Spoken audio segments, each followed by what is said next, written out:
my diseases, let me say to you that I believe God still heals. That hasn't ended. That is not over. Now you have to be careful on how you do this, because there are folks who carry things to an excess and it becomes a show. And God has never intended that that be what it is. God heals in His sovereign will.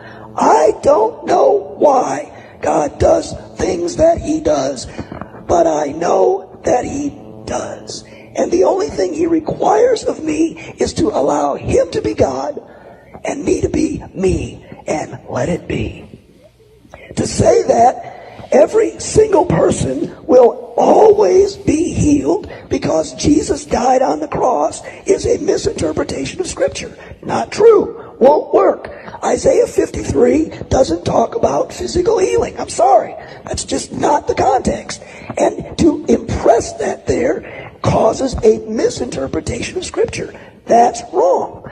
On the other hand, to say that since we don't have anything after the book of Acts, that miracles ended at the book of Acts and they never happen again is equally as wrong. Because you have put God in a box both ways.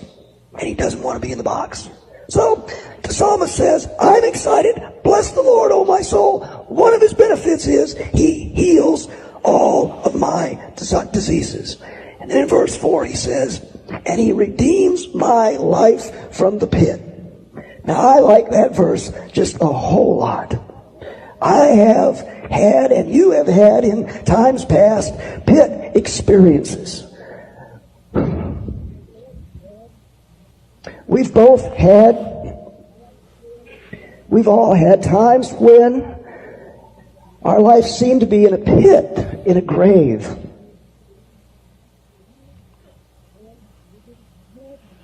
And we didn't have an answer for the pit we find ourselves in.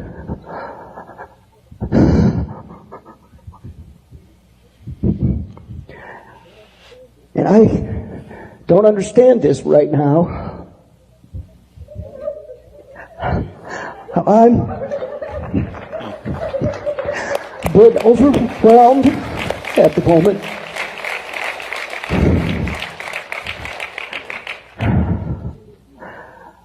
I'm not quite sure what to say or do.